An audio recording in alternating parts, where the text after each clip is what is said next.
Hello दोस्तों, मैं हूं महेंद्र कुमार शाह और आप देख रहे हैं महेंद्र कॉमर्स पॉइंट। तो आज हम पढ़ेंगे कि जो एक साझेदार है, यानी जब साझेदार साझेदारी फर्म में से अलग होता है तो उस समय उसके नए लाभ हानि की अनुपात की गणना किस तरह से की जाती है। तो जैसा कि हमने चैप्टर 3 में पढ़ा था, जब एक नया साझेदार फर्म में आता है तो उस समय उसके नए लाभ हानि अनुपात की गणना करने के लिए 4 विधियाँ थी। ठीक है, तो सेम जैसे प्रवेश के समय 4 विधियाँ थी कि नया साझेदार आता है तो वो उसके लाभ का हिस्सा दिया जाता है, वो पुराने साझेदारों से अपने लाभ का हिस्सा क्रय करता है या पुराने साझेदारों से एक निश्चित अनुपात में उनके लाभ का हिस्सा प्राप्त करता है, या फिर जब फर्म में नया लाभ हानि अनुपात दिया हो, सिर्फ नया लाभ हानि अनुपात दिया हो। तो ये 4 कंडीशन थी जब कोई नया साझेदार फर्म में प्रवेश करता था, तो जो कि चैप्टर 3 में हमने पढ़ा था। ठीक, अब चैप्टर 4 है उसमें हम पढ़ेंगे कि जो विद्यमान साझेदार है उसमें से अगर कोई साझेदार मर जाता है या फिर अवकाश ग्रहण कर लेता है तो ऐसी स्थिति में जो पुराने साझेदार हैं उनके नए लाभ हानि अनुपात की गणना कैसे की जाएगी। ठीक है, तो यहाँ पे सवाल ये आता है कि जो नया लाभ हानि अनुपात की गणना की जाती है वो क्यों की जाती है। क्योंकि मैंने बताया था कि परिभाषा में, क्योंकि जो नया लाभ हानि अनुपात की गणना की जाती है, जो साझेदार फर्म को छोड़ के जा रहा है या फिर जिसकी मृत्यु हो जाएगी वो, या फिर उसका जो अगर कोई मर गया है, कोई साझेदार मर गया तो उसके परिवार वाले वापस उसके फर्म में हिस्सा ले सकते हैं अगर वो साझेदार अलग नहीं हुआ है। तो अगर कोई साझेदार अवकाश ग्रहण करता है यानी फर्म से अलग होता है, सिर्फ उसकी मृत्यु अभी नहीं होती है, तो ऐसी स्थिति में जब वो अवकाश ग्रहण कर लेगा साझेदार फर्म से, तो भविष्य में यानी फ्यूचर में जब वो अगर चाह कर भी फर्म की संपत्ति या फर्म साझेदारों के लाभ में हिस्सा लेना चाहे तो वो नहीं ले सकता। ठीक है, तो उसी को सॉर्ट आउट करने के लिए जो है वो हम नए लाभ हानि अनुपात की गणना करते हैं। तो जो ये चैप्टर 4 नए साझेदार का अवकाश ग्रहण है, इसमें भी नए साझेदार अवकाश ग्रहण कर रहा है उसके नए लाभ हानि अनुपात की गणना करने की 4 विधियाँ, यानी जो ये बताने की कि कौन सा साझेदार जो त्याग कर रहा है यानी जो अवकाश ग्रहण कर रहा है उसके लाभ का कितना हिस्सा प्राप्त करेगा। ठीक है, तो इसकी भी 4 विधियाँ हैं। तो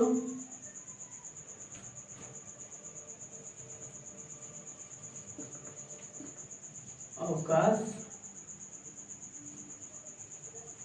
ग्रहण करने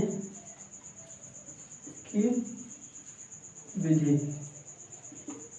यानी जो अवकाश ग्रहण करने की विधि से तात्पर्य है कि जो नया लाभ हानि अनुपात की गणना की जाएगी अवकाश ग्रहण करते समय उसकी विधियाँ। तो इसकी भी 4 विधियाँ हैं। कौन सी? पहली, जब जो पुराने साझेदार हैं वो अपने लाभ का हिस्सा उसी अनुपात में लेते हैं जिस अनुपात में वो पहले लेते थे, यानी जब पुराना साझेदार अपने लाभ का हिस्सा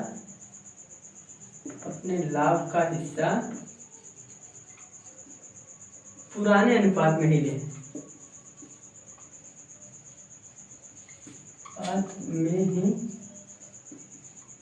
प्राप्त करते हैं, यानी जब पुराना साझेदार अपने लाभ का हिस्सा पुराने अनुपात में प्राप्त करते हैं, यानी वो जिस अनुपात में वो अपने लाभ का हिस्सा पहले प्राप्त करते थे, अगर उसी अनुपात में वो इस समय भी, नए समय में भी, यानी जब अवकाश ग्रहण कर रहा है कोई साझेदार तो उस समय भी वो अगर उसी अनुपात में लाभ का हिस्सा प्राप्त कर रहे हैं तो यहाँ पे ये पहले कंडीशन के अंदर आएगा। दूसरा है वही, जब अवकाश ग्रहण करने वाले साझेदार के लाभ का हिस्सा पुराने साझेदार क्रय करते हैं, यानी मैं शॉर्ट में लिख रहा हूँ, अवकाश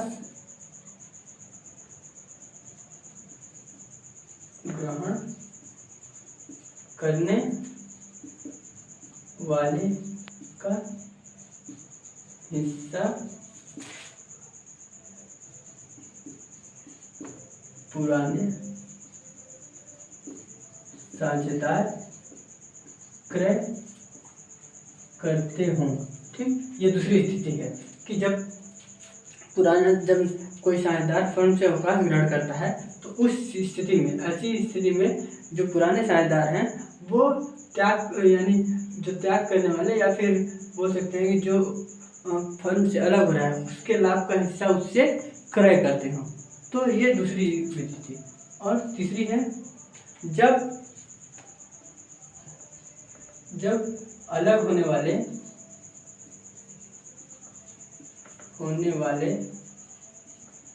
साझेदार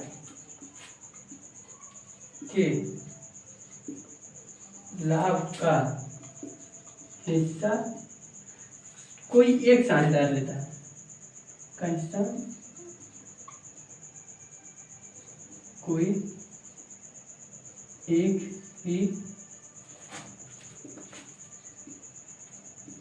साझेदार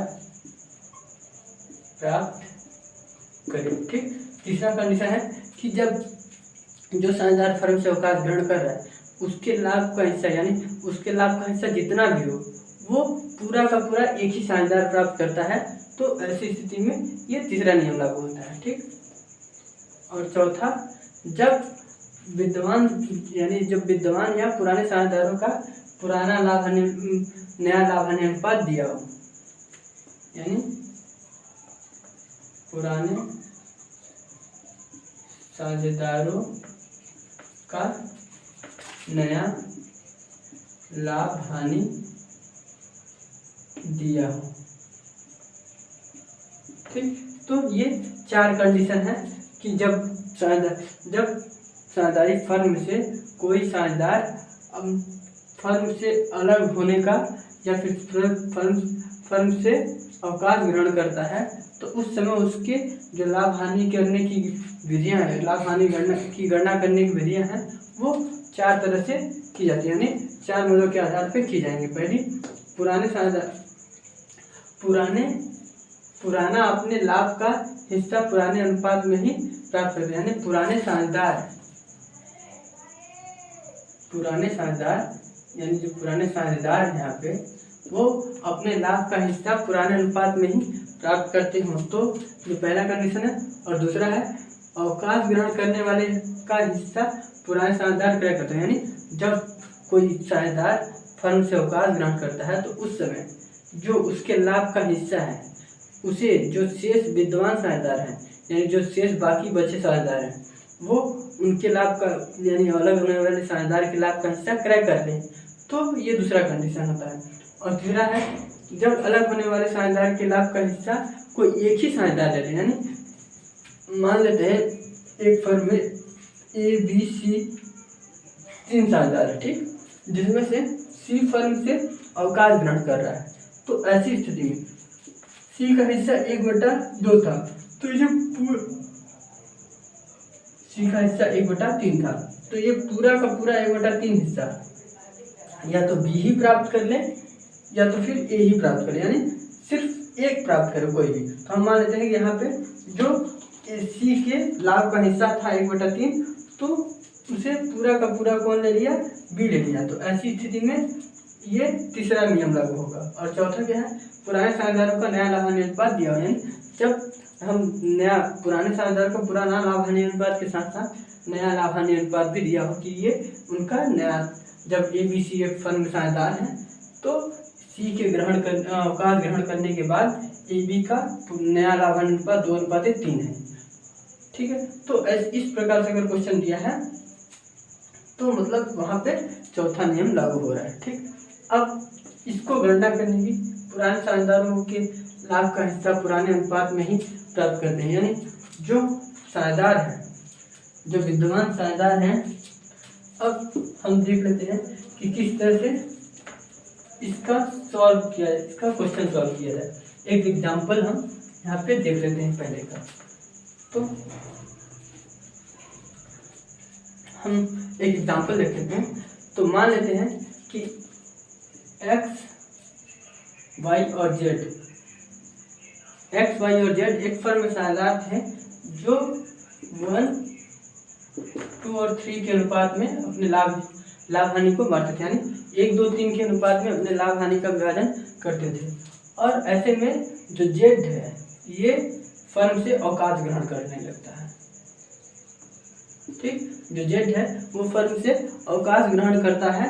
तो ऐसी स्थिति में तो जब फर्म से अवकाश ग्रहण करता है जेड, उसके बाद अवकाश ग्रहण करते जब पुराने साझेदार यानी उनका पुराना अनुपात 1, 2, 3 के अनुपात में है और जेड उसमें से अवकाश ग्रहण कर लेता है, तो उस समय उनका जो नया लाभ हानि अनुपात है वो 2:3 है। ठीक है, यानी जो x और y का नया अनुपात है वो 2:3 है। ठीक है, तो ऐसी स्थिति में जब हम नया लाभ हानि अनुपात की गणना करेंगे तो हम एक सूत्र को ध्यान में रख सकते हैं कि नया लाभ हानि अनुपात बराबर क्या है, पुराने साझेदारों का पुराना अनुपात, पुराने साझेदारों का पुराना अनुपात प्लस, ठीक है, प्लस जो अवकाश ग्रहण वाला साझेदार यानी जो साझेदार अवकाश ग्रहण कर रहा है उसके लाभ का हिस्सा प्लस अवकाश ग्रहण करने वाले साझेदार का हिस्सा। ठीक है, इतना हो गया। ठीक, अब या तो हम ये कर सकते हैं कि इसको जोड़ने के बाद जो आएगा उसमें उसका गुणा इस नए उनके नए अनुपात में कर सकते हैं, या फिर इसी में ऐड कर देते हैं इसको भी हम। ठीक, तो फिर विद्यमान साझेदारों का या फिर शेष बचे साझेदारों का शेष बचे साझेदार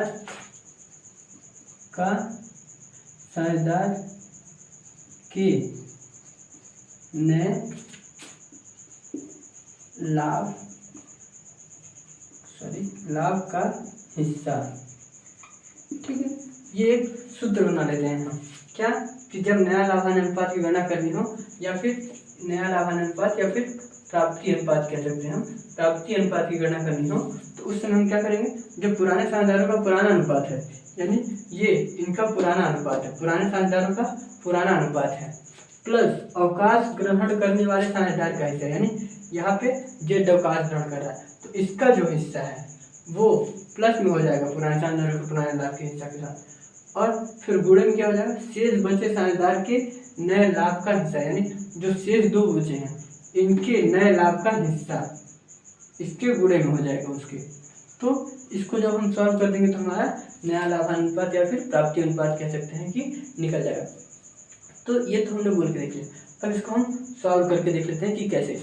तो जैसा कि यहाँ पे हमने एग्जांपल लिया था कि एक्स वाई जेड एक फर्म साझेदार है जो 1, 2 और 3 के अनुपात में लाभ हानि का विभाजन करते हैं, ये इनका पुराना अनुपात है। ठीक, फिर जेड फर्म से अवकाश ग्रहण करता है, ठीक है, और फिर एक्स और वाई जो बचे हैं उनके नए लाभ हानि अनुपात, जो नया लाभ हानि अनुपात है वो 2 और 3 का है। ठीक, तो अब हम इसको रख लेते हैं अपने सूत्र पे। तो पहला पुराने साझेदारों का पुराना अनुपात, यानी पुराना साझेदार हम अभी एक्स के नए लाभ हानि अनुपात की गणना करते हैं, तो पुराना साझेदार एक्स है, उसके नए पुराना अनुपात क्या है 1, तो 1 लिख लेते हैं। अब कितने भाग में 1 है, 3, 2, 5, 1, 6 भाग में 1 भाग है।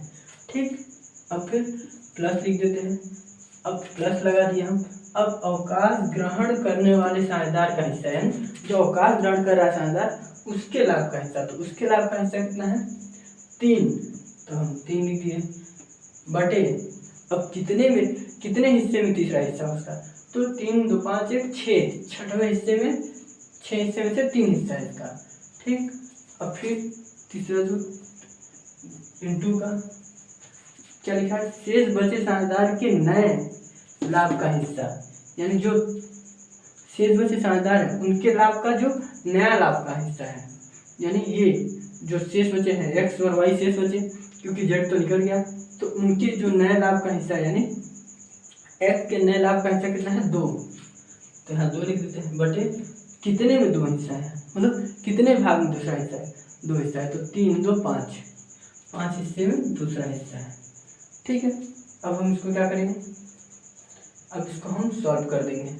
कैसे, तो पहले हम जो मल्टीप्लाई वाला है वो सॉल्व करेंगे, क्योंकि पहले पहले भाग का सॉल्व होता है, फिर गुणा, फिर घटाना, फिर बाद में जोड़ होता है। ठीक, तो हम पहले गुणे वाले को सॉल्व करेंगे। तो ये जो होगा उसको हम एलटी रखेंगे, मतलब जैसे का है वैसे ही रखेंगे, जैसे आप वैसे ही उतार देंगे, तो बराबर 1/6 प्लस, अब यहाँ पे क्या हो जाएगा, 6 का गुणा 5 में हो जाएगा, तो कितना हो जाएगा 6 पंचे 30, ये एलसीएम ले लिया, और 6 का 5 में गुणा कर दिए 30 आ गया, और 3 का 2 में गुणा कर दिए तो 6 आ गया। ठीक, यहाँ तो कोई प्रॉब्लम नहीं होती। ठीक, तो अब जब इसका गुणा कर दिए तो अब तो ये खत्म हो गया, अब हमारे पास ये नया डाटा बचा। अब इसको हम क्या करेंगे, अब इसका जोड़ करेंगे, तो जोड़ करने के लिए हम क्या करेंगे, अब इसको सॉल्व कर लेते हैं। इसको तो सॉल्व कर दिया हमने, सबसे पहले इसको सॉल्व करेंगे, उसके बाद जो इसको सॉल्व करने पे जो आएगा उसके साथ इसको, उसके बाद इसको सॉल्व करेंगे। तो हमने इसको सॉल्व किया तो ये आया, तो अब हम इसको सॉल्व करेंगे, तो 6, इसका हम एलसीएम ले लेंगे तो 30 आ जाएगा। ठीक है, यानी इसका एलसीएम लेंगे तो 30 आ गया। अब हम 6 का बहाना पढ़ेंगे कि 30 से ज़्यादा ना जाए, यानी 6 का बहाना 6 को ऐसी संख्या से भाग दे कि 30 से ज़्यादा ना जाए, तो 6 को जब हम, यानी 30 में जब हम भाग देंगे 6 का तो 5 आएगा, तो 5 आएगा, तो उस 5 को जो भी, यानी 6 का जब हम 30 में भाग देंगे जो आएगा उसका उसके ऊपर वाले के साथ गुणा कर देंगे, यानी 6 के ऊपर वाले के साथ गुणा कर देंगे, तो 6 का भाग हम 30 में देंगे तो 6 पंचे 30, 5 आया, और 5 का गुणा 1 में करेंगे तो 5 ही आएगा। ठीक है, फिर प्लस का चिन्ह रख दिए। अब 30 का भाग 30 में देंगे और जो आएगा उसका गुणा ऊपर वाले के साथ करेंगे, तो 30 का भाग 30 में देंगे तो 1 आएगा, और 1 का गुणा 6 में करेंगे तो 6 आएगा। ठीक, यहाँ तो कोई दिक्कत नहीं है। तो अब हम इसको जोड़ कर लेते हैं, तो कितना हो जाएगा, ये हमारा 30 का 30 उतर जाएगा ऐसे ही। ठीक है, अब 6 और 5 कितना हो जाएगा 11, 6 5 कितना हो जाएगा 11। ठीक, तो ये हमारा आ गया एक्स का नया लाभ, क्या हो गया 11/30। ठीक, अब हम निकाल लेते हैं वाई का। ठीक, वाई का हिस्सा, तो वाई बराबर, वाई का हिस्सा कितना है 2, अब कितने में 2 है, तो इसका टोटल करते हैं 3 2 5 1 6, यानी 2/6, 6 हिस्से में 2 हिस्सा है। अब फिर ये तो वाई का पुराना अनुपात हो गया। अब क्या है, अवकाश ग्रहण करने वाले साझेदार का हिस्सा, तो अवकाश ग्रहण कौन कर रहा है जेड। अब इसका भी हिस्सा इसके साथ जोड़ेंगे तो क्या हो जाएगा, कितना हिस्सा है 3 हिस्सा। अब कितने भाग में तीसरा हिस्सा है, 3 2 5 1 6, 6 हिस्से में 2 हिस्सा है, 6 हिस्से में तीसरा हिस्सा है।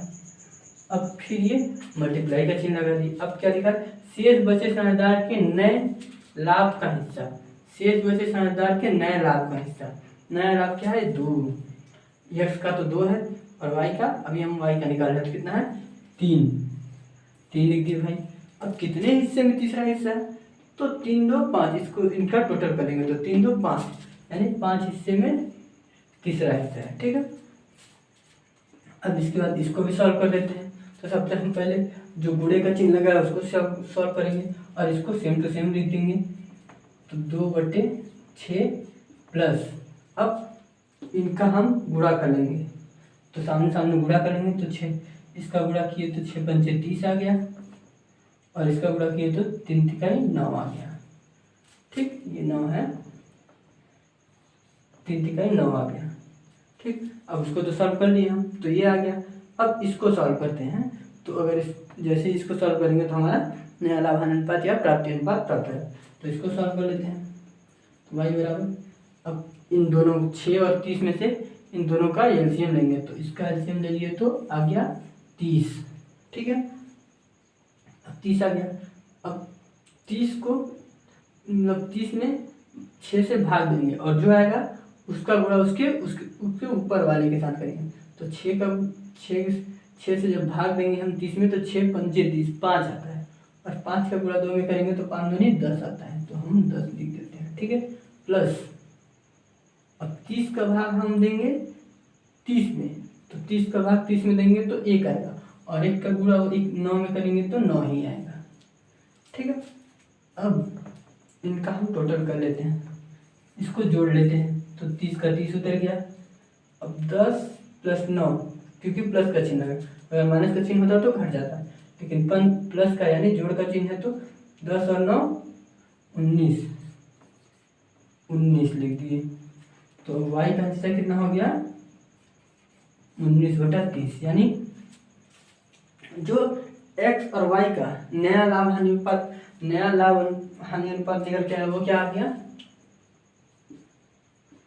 x और y क्या आ गया 11/19। 11/19। जब इसका टोटल करेंगे तो ये जो बटे में आया इनके इसके बराबर आ जाएगा। जोड़ के देख लेते हैं। तो 19 और 11 जोड़ेंगे तो 30 आ जाता है, यानी जो ये एलसीएम आया है वो इनके जो योग है, इनका जो अनुपात है उनके बराबर आ गया। मतलब हमारा क्वेश्चन सोल्यूशन सही है, समझ में। तो इस तरह से हम एक सूत्र बनाकर अपने से भी बना के अपने समझने के लिए सूत्र बनाकर हम इस तरह से इसका सॉल्यूशन कर सकते हैं, ठीक है। तो आज के लिए बस इतना ही। अगर वीडियो पसंद है तो लाइक शेयर और कमेंट जरूर करें। धन्यवाद।